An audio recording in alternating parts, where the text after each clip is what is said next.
فرانسیسی صدر نے آبِ ہرمز بند کرنے کے امریکی فیصلے کو غلطی قرار دے دیا۔ میکرون نے کہا کہ اس اقدام کے بعد ایران کے موقف میں تبدیلی آ گئی ہے۔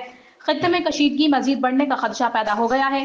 خبردار کیا کہ ایسے فیصلے سفارتی عمل کو نقصان پہنچاتے ہیں اور صورتحال کو مزید پیچیدہ بنا سکتے ہیں۔ خطے میں استحکام کے لیے مذاکرات ہی واحد راستہ ہے۔ سیز فائر کا وقت ختم ہونے کے قریب، مستقل امن کے لیے پوری دنیا کی نظریں پھر اسلام آباد پر۔ پاکستان کی ثالثی میں اسلام آباد مذاکرات کے دوسرے دور کی تیاریاں۔ نائب صدر جے ڈی وینس کی سربراہی میں امریکی وفد پاکستان روانگی کے لیے تیار۔ ایران کی جانب سے بھی مثبت اشارے ملنے لگے۔ امریکی میڈیا کے مطابق جے ڈی وینس آئے تو ایرانی اسپیکر باقر غالباف بھی آئیں گے۔ تمام تر مشکلات اور فریقین کے ایک دوسرے پر تحفظات کے باوجود پاکستان کی امن کوششیں جاری۔ وزیر خارجہ اسحاق ڈار کا مصری ہم منصب سے ٹیلی فونک رابطہ۔ امن و استحکام کے لیے مذاکرات اور رابطوں پر زور، دونوں ممالک کا قریبی رابطہ برقرار رکھنے پر اتفاق۔ اسحاق ڈار سے چینی سفیر جانگ جائی ڈونگ کی ملاقات، امن کے لیے پاکستان کی سفارتی کوششوں پر مکمل اعتماد کا اظہار۔ ایران کو ہر صورت مذاکرات کی میز پر آنا ہوگا، بات چیت سے انکار پر سخت نتائج بھگتنا ہوں گے۔ امریکی صدر ڈونلڈ ٹرمپ کی وارننگ، کہا ایران سے معاہدہ کرنے میں کوئی جلدی نہیں، یہ ایسا معاہدہ ہوگا جس پر پوری دنیا فخر کرے گی۔ ہمارا ایک ہی مطالبہ ہے، ایران کے پاس جوہری ہتھیار نہ ہوں۔ معاہدے پر دستخط ہونے تک آبِ ہرمز کی ناکہ بندی ختم نہیں کروں گا۔ ایران کی بحری جہاز ٹوسکا پر امریکی حملے کی شدید مذمت۔ بحیرہ عمان میں جہاز ٹوسکا پر حملے کا الزام۔ ایرانی وزارت خارجہ نے عملے اور اہل خانہ کی گرفتاری کو یرغمالی قرار دے دیا۔ اقوام متحدہ سے فوری کارروائی کا مطالبہ۔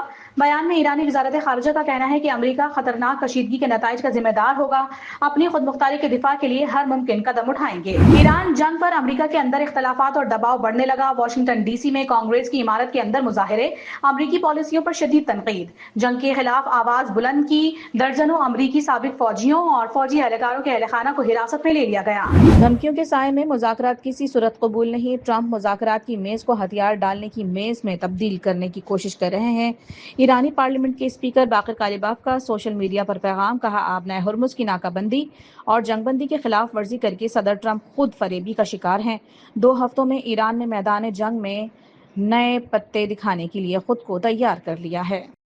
ایران کا اہم ہوائی اڈے دوبارہ کھولنے کا اعلان۔ تہران اور مہرآباد ایئرپورٹس پر پروازیں بحال۔ سول ایویشن اتھارٹی نے یزد، راشت، شیراز، آبادان، کرمانشاہ، ارمیا، گورگان سمیت دیگر ہوائی اڈوں کو بھی مرحلہ وار کھولنے کی منظوری دے دی۔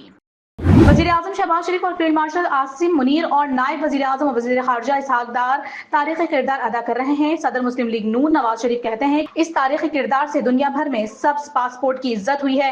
مرکز اور پنجاب دونوں ترقی کے میدان میں بڑھ چڑھ کر آگے ہیں۔ دوسرے صوبوں کو بھی پنجاب کی منصوبوں کی تقلید کرنی چاہیے۔ 15 سال سے خیبر پختونخوا میں ایک ہی حکومت ہے۔ خیبر پختونخوا حکومت بتائے وہاں کے عوام کو سکھ کا سانس ملا۔ وزیر اعظم کی زیر صدارت اعلیٰ سطح کا اجلاس۔ پبلک پرائیویٹ پارٹنرشپ کے ذریعے ترقیاتی منصوبوں میں تیزی لانے کے لیے اقدامات پر غور۔ پبلک پرائیویٹ پارٹنرشپ اتھارٹی کی اصولی منظوری دے دی۔ شہباز شریف کا کہنا تھا کہ اتھارٹی P3A کے ذریعے پبلک پرائیویٹ پارٹنرشپ کے نظام کو مزید شفاف اور تیز بنا رہے ہیں۔ ایران میں حکومت کے حق میں مظاہروں میں تیزی آ گئی۔ مظاہروں کے دوران اسلحہ بردار خواتین بھی سامنے آ گئیں۔ خرم آباد شہر کے مغربی علاقے میں ایرانی حکومت اور افواج کے حق میں عظیم الشان ریلی۔ ڈیل نہ ہونے کی صورت میں صدر ٹرمپ کی دھمکیوں پر شدید رد عمل۔ خواتین بھی مردوں کے شانہ بشانہ ملک کے دفاع کے لیے تیار۔ اسلام آباد میں ایران امریکہ مذاکرات کے دوسرے مرحلے کی تیاریاں مکمل۔ جڑواں شہروں میں سیکیورٹی ہائی الرٹ۔ وفاقی دارالحکومت میں ریڈ زون سیل، 20,000 سے زائد سیکیورٹی اہلکار تعینات۔ پنجاب پولیس کی اضافی نفری بھی طلب۔ مختلف علاقوں میں مشترکہ گرینڈ کامبنگ آپریشنز۔ غیر قانونی اسلحہ رکھنے کے الزام میں ایک شخص گرفتار۔ چینی صدر شی جن پنگ کی امریکہ اور ایران کے درمیان جامع جنگ بندی کی اپیل۔ عالمی برادری سے تنازعات کی تصفیے کے لیے تعمیری کردار ادا کرنے کا مطالبہ۔ کہا فریقین کو طاقت کے استعمال سے گریز کرتے ہوئے مذاکرات کا راستہ اختیار کرنا چاہیے۔ عالمی توانائی اور تجارت کے لیے اہم گزرگاہ آبِ ہرمز میں معمول کی آمد و رفت کو ہر صورت برقرار رکھا جانا چاہیے۔ اسرائیل اور لیبنان کے درمیان مذاکرات کا دوسرا دور جمعرات کو واشنگٹن میں ہوگا۔ امریکی وزارت خارجہ کے مطابق امریکہ، لیبنان اور اسرائیل کی حکومتوں کے درمیان براہ راست اور نیک نیتی پر مبنی بات چیت میں سہولت فراہم کرتا رہے گا۔ گزشتہ ہفتے اسرائیل اور لیبنان کے درمیان 1993 کے بعد پہلی مرتبہ براہ راست مذاکرات ہوئے تھے۔ ایسے کسی بھی شخص کو گرفتار کریں گے جس کے بین الاقوامی عدالت سے وارنٹ نکلے ہوں۔ ہنگری کے وزیر اعظم پیٹر میگیار کا نام لیے بغیر نیتن یاہو کو واضح پیغام۔ کہا بین الاقوامی فوجداری عدالت سے علیحدگی کا عمل بھی روکیں گے۔ بھارت بھارتی پروازوں کے لیے پاکستانی فضائی حدود کی بندش دوسرے سال میں داخل۔ پاکستان ایئر فورس اتھارٹی نے فضائی حدود کی بندش کا نیا نوٹم جاری کر دیا۔ بھارت کے لیے پاکستانی فضائی حدود 24 مئی 2026 کو صبح 5 بجے تک بند رہے گی۔ پاکستان کو سعودی عرب کی جانب سے مزید $1 ارب موصول۔ اسٹیٹ بینک نے دوسری قسط ملنے کی تصدیق کر دی۔ پاکستان کو پہلی قسط میں $2 ارب 15 اپریل کو موصول ہوئے تھے۔